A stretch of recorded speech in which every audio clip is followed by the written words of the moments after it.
ভাড়া দাও নাই কেন? কি বেতন পাও নাই? জি আব্বা, বেতন পাইছি। কিন্তু বাড়ি ভাড়া না তো। সবজির দোকান আর মুদির দোকানে 2 মাসের বকে আছে। সেটা 3-4 মাস আগে গেল, এত তাড়াতাড়ি ফ্রি এলো কেন? গনা হ, গনা ম্যানেজ হয়ে গেছে।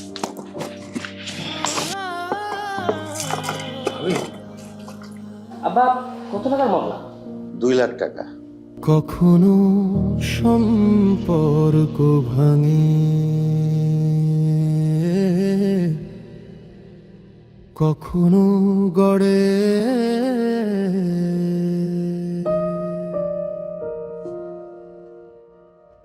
কখনো নিজেদেরই চিনতে পারি না, এই জীবনের ভিড়ে, এই শহরে।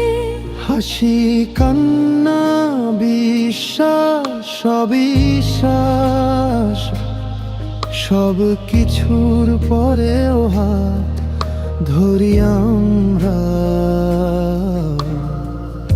দিনের শেষে বুঝে যাই আমরাই মধ্যবিত্ত পরিবার। সব বদলে গেলে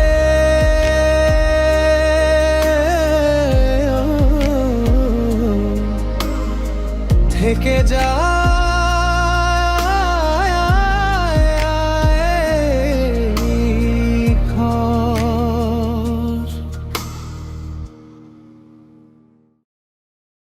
তুমি কোনো চিন্তা করো না, পাসপোর্ট করতে যে প্রয়োজনীয় কাগজপত্র লাগে এগুলি তুমি আমাকে দিবা, আর সবকিছু আমি করে নিব, ঠিক আছে? তোমরা এনজয় করো, আমি একটু আসতেছি। ওকে। শুধু একবার ভাব জেরিন, আমরা দেশের বাইরে ট্যুরে যাব, তারপরে ফেরার পর ভার্সিটিতে আমাদের কতটা ভাব বেড়ে যাবে, সবাই আমাদের দেখে হিংসা করবে। ওয়াও, আমার তো ভাবতেই ভালো লাগতেছে। আচ্ছা দোস্ত, আমি যে ওনার থেকে আইফোনটা নিলাম, এটা কি ঠিক হইলো? আরে কোনো ব্যাপার না, এই দেখ আমার এই ফোনটাই তো এই বুড়া বেটার থেকে নিছি, আর ও কি আমাদেরকে ভাঙ্গায় খাবে, আমরাই তো উল্টো ওরে ভাঙ্গায় খাইতেছি। আর চল আমরা একটু টিকটক করি। আমার ফোন দিয়ে করি। এই তুই কি বলো, তোর ফোন তো লগ ইন করতে হবে, এখন তো হবে না, আমি পরে একটা সময় লগ ইন করে দেবো, এখন আমার ফোন থেকে করি। আয় আগে আমার ফোনটা নিয়ে একটু ছবি। আর আউনের পর থেকে হিসাবই করতেছস, হিসাব করে পাইছস কি হে ক? দোস্ত হ্যাঁ। হিসাব না করলে তো ব্যবসা হইব না। তুই দেখ হ্যাঁ। একটু, আমি বুঝাই কই। হ্যাঁ টোটাল আজকে 20টা দোকান আমরা কলা সেল করলাম, বললাম। ঠিক আছে? হ্যাঁ আমরা কয় পিস করে কলা দিলাম? 100 পিস করে দিলাম। তাহলে কয় পিস কলা দিলাম আজকে? টোটাল 20 পূরণ 100, টোটাল 2000 পিস কলা। হ্যাঁ তাহলে সব খরচপাতি বাদ দিয়া আমাকে পার কলা লাভ হলো কত টাকা? 1 টাকা। 1 টাকা। তাহলে 2000 পিসে কত? 2000 টাকা। 2000 টাকা। আলহামদুলিল্লাহ। আলহামদুলিল্লাহ। দোস্ত দেখ, ব্যাপারটা কিন্তু খারাপ না। না না না। তো মাত্র 3-4 ঘন্টা খাইছে হ্যাঁ। 2000 টাকা। তুই হিসাব করতে, তুই মাসে কত আসতেছে? মাসে মাসে তাহলে 60,000 টাকা দোস্ত। তাহলে ব্যবসা করবো নাকি লেগা? দেখ এখন টোটাল যদি আমরা 2000 টাকা করে আমরা পাই, হ্যাঁ। ঠিক আছে? তাহলে আজকের দিনে তুই পেতেছিস কত? 1000। আমি পেতেছি কত? 1000। তাহলে দেখ এখন আমাদের টার্গেট কি, মিশন কি? আমগো মিশন কি দিল? দোকানের সংখ্যা বাড়ানো। ও আরে বেটা, 20টা দোকানে যদি 2000 টাকা হয়, তাহলে আরো যদি দোকান বাড়ে তাহলে আমাদের ব্যবসা আরো বাড়বো 20টা না? বেলা আরো 2000, বাড়বো। 4000। তাহলে কি করবো এখন আমরা? তাহলে কালকার থেকে দোকান বানাবো। আরে বেটা, কালকে থেকে কি? আজকে থেকে বেটা কোট। দোস্ত আমি আমার ভাত খাইছি, লড়তে পারবো না, পাঙ্গাস মাঝে জলদা ভাত খাইছি। আর বুয়া কি রান্না রাঁধছে দেখছো? নয়া ফুলকপি জলদা রাঁধছে। আমি যাই তার নাম ঘুমাইলাম। আরে আধা ঘন্টা, 10 মিনিট। না। 10 মিনিট টাইম পাবি, এরপরে আর সম্ভব না। আচ্ছা ঠিক আছে, আর 10 মিনিট।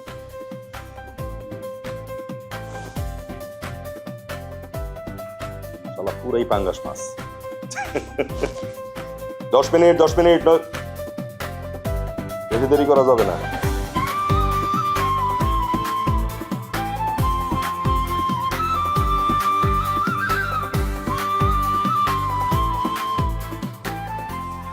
আসসালামু আলাইকুম স্যার। স্যার ডাকছিলেন? হ্যাঁ হ্যাঁ, বসুন বসুন।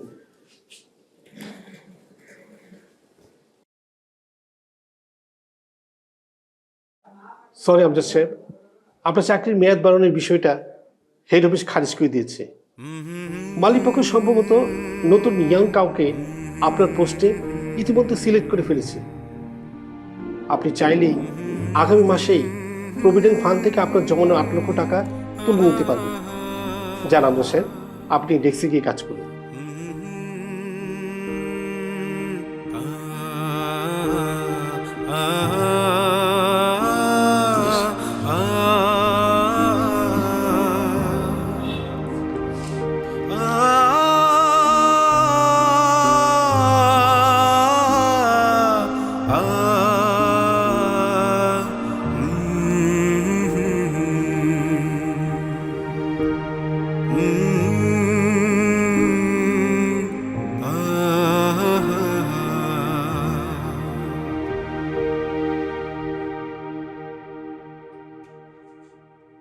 আমি মধ্যবিত্ত বলেই হয়তো আমার আবেগে দাম নেই,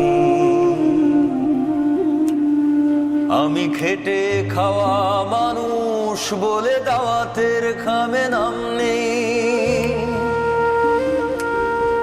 আমি মধ্যবিত্ত বলেই হয়তো আমার আবেগে দাম নেই, আমি খেটে খাওয়া মানুষ বলে দাওয়াতের খামে নাম নেই। আমি নীলচে রঙের সুতোয় জড়িয়ে নিজেকে সেলাই বারবার, তবুও আমি কখনো বসাইনি তোমার নামে দরবার। তবুও আমি কখনো বসাইনি তোমার নামে দরবার। আমি কি হয়েছে ভাই? কি হয়েছে আপনার? ভাই ভাই একটু আসেন আসেন। ভাই কি হয়েছে? এই বয়সে খেটে খাওয়া মানুষ বলে দাওয়াতের খামে নাম নেই। আমি নীলচে রঙের সুতোয় জড়িয়ে নিজেকে সেলাই বারবার, তবুও আমি কখনো বসাইনি তোমার নামে দরবার। তবুও আমি কখনো বসাইনি তোমার নামে দরবার।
চলো থানায় চলো। কেন থানায় কেন? চুরি বা ডাকাতি হলে সচেতন নাগরিক হিসেবে আমাদের করণীয় কি? পুলিশকে কনফার্ম করা, সেটাই করতে যাব। রত্না, মাথাটা ঠান্ডা করে একটু শান্ত হও। বসো, এখানে বসো। মাথা ঠান্ডা করবো মানে? তুমি কি এইসব উল্টাপাল্টা কথা বলতেছ? মানে তুমি পাগল হয়ে গেছো নাকি আমার তোমার পাগল মনে হচ্ছে? আমার এতগুলো গহনা হারিয়ে গেছে। আরে বাবা, আমি তো বলেছি নিশ্চয়ই কোথাও কোনো একটা ভুল হচ্ছে, তুমি ভুল জায়গায় রেখেছো, এখন খুঁজে পাচ্ছ না, সবাই মিলে আমরা খুঁজে দেখি পেয়ে যাবো। শোনো, কোনো ভুল হয়নি। আমি 3-4 বার করে বাসার ভিতরে তন্ন তন্ন করে খুঁজেছি, আমার এতগুলো গহনা চুরি হয়ে গেছে। এই তুমি কি বলছো বলো তো আমাকে? তুমি বলছো যে বাইরে থেকে কোনো লোক আসেনি, ঘরের লোক চুরি করেছে। তুমি কি বলতে চাচ্ছ? আমাদের ফ্যামিলির সবাই চোর? শোনো, আমি কিচ্ছু বলতে চাচ্ছি না। আমি শুধু এখন চাচ্ছি আমি থানায় যাব, থানায় গিয়ে অভিযোগ করব আমার গহনাগুলো আমার শুধু ফেরত চাই। আমি শুধু এটাই জানি। রত্না, আমার কথাটা বোঝার চেষ্টা করো। তুমি যে থানায় যাবে, থানায় গিয়ে কি বলবো আমরা? কার নামে অভিযোগ করবো বলো তো তুমি? কি বলবো মানে? যেটা হয়েছে সেটাই বলবো। আমি আমার গহনাগুলো খুঁজে পাচ্ছি না, আমার গহনাগুলো আমার ঘর থেকে চুরি হয়ে গেছে, এটাই আরে বলবো। বাবা, সেই একই কথা, চুরি চুরি চুরি, বারবার একই কথা বলছো তুমি। দেখো, তোমাকে আমি বলছি, তুমি বলো যে আমি গহনাটা কোথাও রেখেছি, এমন জায়গায় রেখেছি আমি এখন আর খুঁজে পাচ্ছি না, হয়তো অন্য কোথাও রেখেছো, তখন আমরা ফ্যামিলির সবাই মিলে তোমার গহনাটা খুঁজে বের করবো। না, তুমি সেই একই কথা বলছো, চুরি চুরি চুরি চুরি হচ্ছে। কে চুরি করবে তোমার গহনা? শোনো, আমার না তো ভোলা মন না। আমি আমার গহনাগুলো ড্রেসিং টেবিলের ভিতরে রেখেছিলাম, আর সেখান থেকে আমি প্রতিদিন নিয়ে পড়তাম। ওখান থেকে নেই মানে ওটা চুরি হয়েছে। তুমি থানায় যাবে না আমার সাথে? যাবে না? আমি একাই যাচ্ছি। আরে জেরিনাপুর হাতে একটা সুন্দর একটা আইফোন, অনেক সুন্দর ছবি উঠানো যায়, কিন্তু দেখো আমাকে ছবি উঠিয়ে দিচ্ছে না। তুমি একটু বলো না আমাকে যাতে ছবি উঠিয়ে দেয়। আইফোন দেখছিস মানে? তোমার বোন আইফোন কোত্থেকে পেলো? তুই কি বলছিস এগুলো বলতো? সত্যি দেখেছি ভাইয়া। বুঝতে পেরেছি। আমার আর কোনো কিছুই বোঝার বাকি নেই। আমার গহনা আমার রুম থেকে চুরি করে সেই চুরির টাকা দিয়ে তোমার বোন আইফোন কিনেছে। দেখো, তুমি উল্টাপাল্টা ভাবছো। ও কি দেখতে না কি দেখেছে, নিশ্চয়ই ভুল দেখেছে, আর তুমি সেটাই বিশ্বাস করে বসে আছো। ভাই আমি ভুল দেখিনি, আমি নিজের চোখে দেখেছি, সত্যি দেখেছি। ভাবি চলো আমি তোমাকে দেখাবো। থাক, তোমার আর কিছু দেখাতে হবে না আমাকে। আমার কাছে সবকিছু একদম পানির মতো ক্লিয়ার। আমার বাবার বাড়ি থেকে এতগুলো গহনা দিয়েছে, সেই গহনা তোমার বোন চুরি করে নিয়ে আইফোন কিনেছে। একটা চোর হয়েছে। দাঁড়াও, তোমার বোনকে আমি চুরি করার স্বাদ মেটাচ্ছি। দাঁড়াও। রত্ন, আমার কথা শোনো, পাগলামি করো না প্লিজ, একটু মাথাটা ঠান্ডা। বলতো, তুই কি সত্যি সত্যি দেখেছিস এটা? হ্যাঁ ভাই আমি সত্যি সত্যি দেখেছি।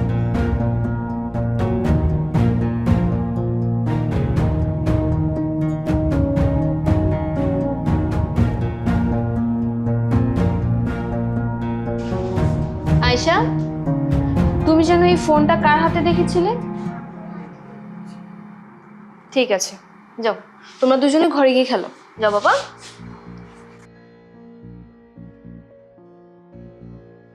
প্রমাণ সহকারে চোর যখন ধরা পড়েছে, থানা পুলিশ করে আর কি লাভ? যেহেতু এটা আমাদের পরিবারের ব্যাপার, একটা মান সম্মানেরও ব্যাপার, আমি চাচ্ছি না থানা পুলিশ করতে। আব্বা, আপনি এবারে মুরব্বী, আমি চাই আপনি এর একটা বিচার করেন। ভাবি তুমি কি সব উল্টাপাল্টা কথা বলতেছো? তোমার গহনা চুরি করা তো দূরে থাকে, আমি তোমার গহনা কখনো ছুঁয়েও দেখি নাই। মা তুমি কেন কিছু বলতেছো না? আর ভাইয়া তুমি চুপ করে আছো কেন? কিছু বলো। এত দামি মোবাইল কোথায় পাইছিস? মা এটা আমার ফ্রেন্ডের মোবাইল। তোমরা তো কখনো আমাকে এত দামি জিনিস কিনে দিবা না, তো আমার কি ইচ্ছা হয় না ভালো কোনো কিছু ইউজ করার? আমি এটা ওর থেকে আনছি, আর আমার হাতে আইফোন দেখে ভাবির হিংসা হচ্ছে, সেজন্য সে তার গহনা চুরি অপবাদ আমাকে দিচ্ছে। আব্বা দেখছেন ও মুখের উপর কিভাবে তর্ক করতেছে? আমি কিন্তু শুধুমাত্র আপনার উপর ভরসা করে আছি, আপনি কি বিচার করবেন করেন। আমি কোনো থানা পুলিশ করতে চাচ্ছি না, আমি শুধু আমার গহনা ফেরত চাই। আমার কিছু বলার নাই বৌমা, আমার ছেলে মেয়েদের আমি ঠিক মতো মানুষ করতে পারি নাই, সেই জন্যই আজকের মতো এই দিন আমাকে দেখতে হলো। বৌমা তুমি পুলিশে খবর দাও, পুলিশ এসে চোর খুঁজে বের করুক। আপা আপনি এসব কি বলতেছেন? আপনি পুলিশ ডাকতে বলতেছেন? আমাদের ফ্যামিলি তো এই এলাকার মধ্যে একটা মান সম্মান আছে। পুলিশ ডেকে আনবো বাড়ির ভিতরে, তো আবার নিজের বোনের চোর নাকি সেটা বাইর করার জন্য? এটা তো আমরা নিজেরাই ফ্যামিলিগতভাবে সমাধান করে ফেলতে পারি, তাই না? তোমাদের কি মান সম্মান আছে? আমার তো মনে হয় না।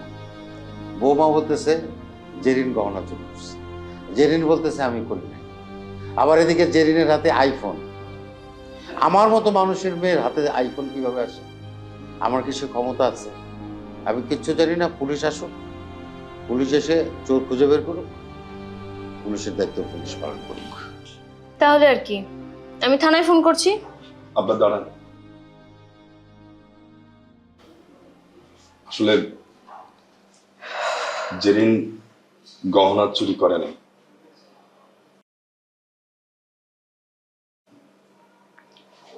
গহনা আমি চুরি করছি।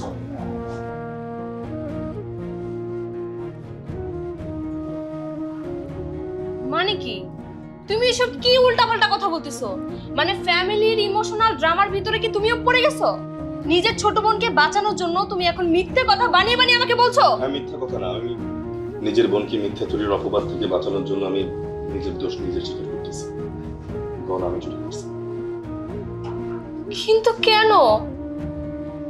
বাধ্য হয়েছি।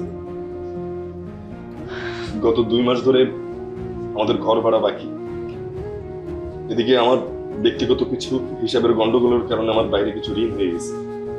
তাছাড়া পাড়ার মুদির দোকানে প্রায় 3 মাসের বকেয়া হয়ে গেছে। আমি কোনো কুল কিনারা পাইতেছিলাম না, কিভাবে কি শোধ করবো, তাই আমি গহনা চুরি করতে বাধ্য হয়েছি। আমি অপরাধ করছি, আমি স্বীকার করতেছি। ভাবি দেন, এখন ফোন দেন। দাঁড়ায় আছেন কেন? থানায় ফোন দেন, পুলিশ আসুক, তো বের করুক কে চুরি করছে। আরিফ থাম, এটা কি ফাইজলামি করার সময়? বাবা আবির, তুই কি সত্যি ওর গয়না নিয়েছিস? সত্যি না।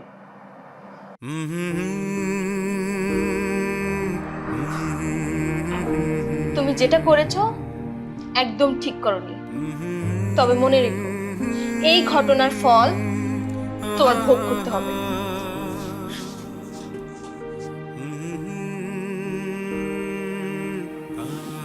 তুমি আমার বড় ছেলে,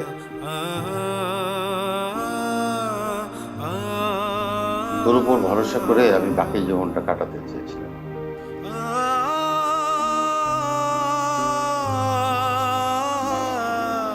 কিন্তু এখন হতাশ। সত্যি হতাশ।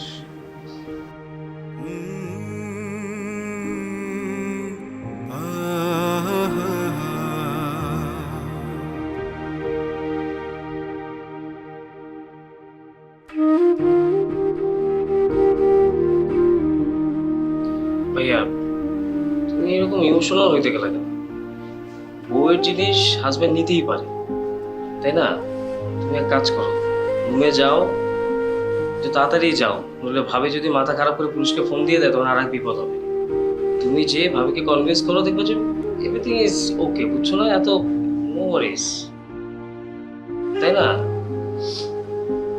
এত ভেঙে পড়ো না, ইটস ওকে ভাইয়া। গয়না নিশ্চয় আবার কিনে দিবা।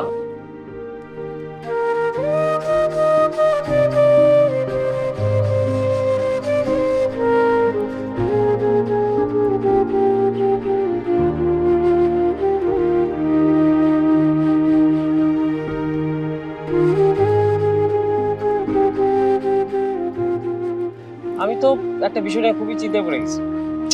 পড়াশোনা শেষ করে আমি চাকরি করবো নাকি বিজনেস করবো? দেখো, চাকরি করলে অল্প কত টাকা আমি স্যালারি পাবো, তখন তো তোমাকে বিয়ে করা অনেক টাফ হয়ে যাবে। কিন্তু ব্যবসা করলে তোমার বাবার সামনে একটা সম্মান নিয়ে দাঁড়াতে পারো। তুমি পড়াশোনার মাঝখানে মাঝখানে তো অনলাইনে একটা ব্যবসা শুরু করতে পারো। আর তাছাড়া তুমি স্টুডেন্ট হিসেবে তো খুব ভালো, তুমি অনলাইনে ই-লার্নিং কোর্স সেল করতে পারো। এটা একটা ভালো কথা বলছো, কিন্তু এটাই ফাইনাল, আমি এটাই করবো। একবার ব্যবসা যদি দাঁড়া যায় না, তাহলে টাকা আর টাকা। আমি থাকতে তোমার কোনো কিছু নিয়ে টেনশন করার দরকার নেই। রেস্টুরেন্টে আমরা অনেক মজার মজার খাবার খাবো, আর বিল আমি দিব। চলো, আমরা যখনই কোনো রেস্টুরেন্টে খেতে যাই তুমি বিলটা পে করো, কিন্তু বয়ফ্রেন্ড হিসেবে তো বিলটা পে করার কথা আমার। মুই কিন্তু আমরা রেগুলার কাস্টমার। কাস্টমার মানে? সরি আপন, see you not for mind. আপনি যে টিকটকে ভিডিও দেন না, ওইগুলো মুই রেগুলার দেখি। আর সকাল থেকে তোর আব্বার শরীরটা খুব খারাপ, মন খারাপ, কথা বলছে না, অফিসে যাবে কিনা সেটাও বোঝা যাচ্ছে না। আমার কোনো আচরণে যদি আপনারা কষ্ট হয়ে থাকেন তাহলে আমাকে মাফ করে দিন।